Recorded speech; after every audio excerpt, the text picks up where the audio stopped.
दसरा म्हटलं की आमच्याकडे कडाकणी ही ठरलेलीच असतात। मी काय करते, तेल तूप मिक्स करते आणि दुधामध्ये कडाकणी बनवते।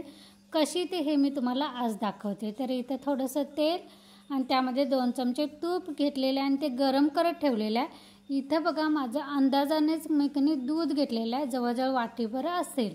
तर ह्यामध्ये मी 3 पळ्या कणी साखर घातल्या आणि साखर कणी विरघळायसाठी ठेवलेली आहे। तर इथं माझं कणी रोजची सकाळची सगळी कामं मी आवरून घेतली होती आणि म्हटलं आता पीठ मळून ठेवायचं, म्हणजे संध्याकाळच्या वेळेत बनवायला घ्यायचं, म्हणजे चांगले असे खुसखुशीत होतात। तुम्ही म्हणाल ताई तू तेल आणि तूप मिक्स का केलंस? तर हे दोन्ही मिक्स केलं कारण मला तुपाचा पण सुगंध पाहिजे होता कडाकणीमध्ये, त्यामुळे मी कणी तेलाचं मोहन करताना त्यामध्ये 2 चमचे तूप घातलं। तर ताईनं तुम्ही घालून बघा, अगदी छान खुसखुशीत होतात जर माझ्या पद्धतीनं केलं तर इथं आता मी कणी पिठी आणलेली आहे। पिठी म्हणजे आमच्याकडे पिठी म्हणतात, त्याला मैदा पण म्हणतात। जवळजवळ मी कणी 750 ग्रॅम आणला होता। त्यातलं थोडंसं कणी लावण्यापुरतंच फक्त पीठ मी ठेवलेलं आहे। त्यानंतर बाकीचा मैदा मी परातीमध्ये घेतला आणि जे तेल मी गरम करून कोमट करायला ठेवलं होतं कणी, तर कोमट केलेलं तूप आणि तेल मिक्स ह्या पिठामध्ये घातलेलं आहे। तर पिठामध्ये ते घातल्यानंतर कोरडा असतानाच कणी सगळ्या बाजूनं मिक्स करून घ्यायचं आहे, म्हणजे तेल आणि तूप कणी सगळ्या पिठाला लावलं गेलं पाहिजे आणि हे कोरडा असतानाच मिक्स करून घ्यायचं आहे। कुठलाही पदार्थ करताना ताईनं भले वेळ लागू दे, पण अगदी शांत मनाने करायचं। कारण कसं असतं, सणवाराचं आपली गडबड असते आणि आपण गडबडीनं करायला जातो आणि मग ते बिघडलं कणी ते जास्त आपल्या जीवाला लागते। त्यामुळे एका दिवशी एक पदार्थ करायला घेणार, मग ते दिवाळीचा असो किंवा कुठलाही असो, पण अगदी व्यवस्थित पद्धतशीर करायचा, म्हणजे आपला पदार्थ बिघडत नाही। तर इथं कणी मी तेल तूप सगळीकडे लावून झाल्यानंतर थोडंसं मीठ घातलेलं आहे, कारण कुठलाही पदार्थ असू दे मिठाशिवाय चव नसते। त्यानंतर इथं मी कणी दुधामध्ये साखर विरघळत ठेवली होती कणी, ती मी थोडंसं चमच्याने असं ढवळून बघितलं, पण साखर विरघळली नव्हती आणि साखर पूर्ण विरघळल्यानंतरच कणी पीठ मळायला घ्यायचं। ताईनो अजूनही परत एकदा सांगते, भले वेळ लागू दे, पण कणी साखर वगैरे कणी विरघळल्यानंतरच मळायला घेणार आहे मी आता। तर तोपर्यंत इथं मी कणी बटाटे उकडत घातले होते। सकाळी काय झालं, पोरांच्या पुरती तेवढीच डब्यापुरती भाजी बनवली होती। आम्हाला भाजी कणी करायची होती कारण भाजीला काही शिल्लक नव्हतं, म्हणून मी इथं बटाटे उकडून घेतले होते। आणि आज मी काही हिरवी मिरची वाटण वगैरे घालून बटाटा फोडणीला देणार नाही, साध्या पद्धतीनंच देणार आहे, लाल तिखट वगैरे घालून। फक्त कसं असतं, साहित्य जरी कमी असलं ना पदार्थामध्ये तरी चालतं, पण बनवण्याची पद्धत व्यवस्थित असली पाहिजे, म्हणजे अगदी मोहरी जिरा खमंग तेलामध्ये परतला पाहिजे, जे भाजीला पण कणी असं खमंगपणा येतोय।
चला तर ताईनं आता कणी आपल्या कडाकणीकडे वळूया। हात धुवून घेतला।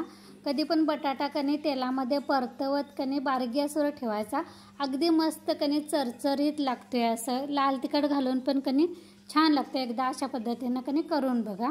तर इथं आता माझी कणी साखर विरघळलेली आहे। तर पीठ मळायला घेण्यापूर्वी कणी एकदा आपली भाजी कणी परतून घेऊया, म्हणजे बारीक गॅसवर कणी वाफत छानपैकी असं चरचरीत होते। आता कणी लक्ष द्या, मी काय काय सांगते अगदी छोट्या छोट्या टिप्स आहेत, त्या जर फॉलो केल्या ना तुमच्या कडाकण्या वगैरे अजिबात कणी बिघडणार नाहीत आणि खुसखुशीत होतील ना. तर दुधामध्ये साखर आपली विरघळली तर आता कणी पिठामध्ये घालताना एकत्र सगळं घालायचं नाही. ते कणी थोडंसं कणी दूध घालत मिक्स करत करत कणी पीठ मळत राहायचं. कसं त्यामध्ये साखर घातल्यामुळे कणी थोडंसं असं पाणी सुटल्यासारखं होतं आणि एकदमच जर तुम्ही जास्त घातलं ना की ते असं पाणी सुटून पातळ झाल्यासारखं होतं. त्यामुळे थोडंसं कणी मळत राहायचं. इथं कणी मला पीठ मळताना जाणवत होतं अगदी शंकरपाळीला कसं खुसखुशीत पीठ असं चिकट होत नाही, असं लेयर आल्यासारखं होतं ना, तसं आता मला पीठ मळताना पण कणी हे कडाकणीचं पीठ तसंच जाणवत होतं. मी कणी अंदाजानुसार घेतलं होतं, मला कसं सवय झालेली आहे त्यामुळे कणी मला बरोबर मी 1 वाटी साधारण असेल ना ते, तर तेवढं कणी दूध सगळं मला लागलेलं आहे, जरासुद्धा कणी माझं शिल्लक राहिलं नाही. तुम्हाला जर अंदाज नसेल ना ताईनं तर पहिल्यांदा थोडंसंच कणी दुधामध्ये साखर विरघळून घ्यायची, लागली तर कणी अजून दूध घेऊन अजून साखर घालून कणी विरघळून घ्यायची. पण एकत्र जास्त प्रमाणात कणी दुधात साखर वगैरे घालू नका, नाहीतर मग ते शिल्लक राहिलं ना की मग ते मात्र होऊन जातं. आता इथं माझा अंदाज असल्यामुळे माझं कणी पूर्ण बसलं. तर इथं आता कणी मस्तपैकी परत सगळं असं व्यवस्थित मळून घ्यायचं आणि आपलं पीठ कधी खुसखुशीत असं झालं हे कसं समजते माहिती आहे. आपलं पीठ पूर्ण मळून झाल्यानंतर ना आपल्या हाताला पण अगदी अजिबात चिकटत नाही किंवा आपली जी परात असेल ना तर परातीला पण चिकटत नाही. हे बघा गुलाबजामुनचं शंकरपाळीचं कसं गुलाबजामुनचं पीठ असं असतं ना, तर तसं आता मला ते मळताना जाणवायला लागलेलं आहे. तर आता मी तुम्हाला मळून झाल्यानंतर पण दाखवते. आपलं कणी पीठ हे अगदी खुसखुशीत झालेलं आहे, म्हणून कधी मी ब्लॉग कधी स्किप पण नाही केलेला, म्हणजे कसं तुम्हाला कळून येईल. तर थोडंसं कधी ते परातीला चिकटलेलं आहे ते मी चमच्यानं थोडंसं खरडून काढते. अगदी छान असं मऊसूत कधी गोळा व्हायला चालू झालेला आहे आपला. आणि हाताला पण बघितलं असेल तुम्ही पीठ माझ्या अजिबात लागलेलं नाही, तरी पण मी कधी तुम्हाला मळून झाल्यानंतर सगळ्या शेवटी दाखवेनच. आपलं साहित्य योग्य प्रमाणात आणि व्यवस्थित बनलं ना केलं ना की आपला पदार्थ अजिबात बिघडत नाही. बघा हाताला अजिबात चिकटलेलं नाही. तुम्हाला मी परात पण दाखवते बघा किती छान परातीला चिकटले नाही की नाही ताईनं, म्हणजे आपलं पीठ अगदी छानपणे खुसखुशीत असं तयार झालेलं आहे. आणि कसं असते ताईनं कुठलाही पदार्थ असू द्या आपल्याला व्यवस्थित जमला ना आपला जो आनंद असतो की नाही आपल्या मनाला इतकं भारी वाटतंय. बिनसला कणी मग ते पूर्ण होईपर्यंत आपलं लक्ष त्या पदार्थामध्ये कणी लागतच नाही. बघा तुम्हाला पण अनुभव आला असेल ताईनं, जराच जरी आपला पदार्थ करताना बिनसला ना तर बनवताना आपला मूड पण लागत नाही. तर इथं मी त्या पिठावर कणी पातेलं झाकून ठेवलेलं आहे आणि इथं माझी भाजी पण कणी बारीक गॅसवर ठेवली होती, ती पण झाली होती. आणि आता इथं संध्याकाळची वेळ आहे, मी भात आणि आमटी बनवून घेतलेली आहे आणि आता कणी कडाकणी करायला सुरुवात करूया. अजून भाजी भाकरी बनवायची बाकी आहे, ती मी नंतर कणी कडाकणी झाल्यानंतर करेन. तर इथे बघा कडाकणीचं पीठ मी थोडंसं घेतलेलं आहे. इथं मी 2 पद्धती सांगेन. 2 पद्धती म्हणजे आपली कणी एक मोठा गोळा घ्यायचा आणि आपली मोठी चपाती असते की नाही तसं लाटायचं आणि आपलं टोपण म्हणा साखरेचं डब्याचं टोपण असो किंवा वाटी असो त्यांना आपण कणी असं ते दाब देऊन कणी गोल गोल छोटे छोटे आकार काढायचे. अशा पद्धतीनं पण कडाकणी तुम्ही करू शकताय. पण हे अशा पद्धतीनं केलं की नाही थोड्याशा अशा जाडसर होतात, म्हणजे मला ते परत कणी लाटावं लागले बघा. तरी पण तुम्ही जर पातळ चपाती लाटली ना तरी पण असं करू शकता.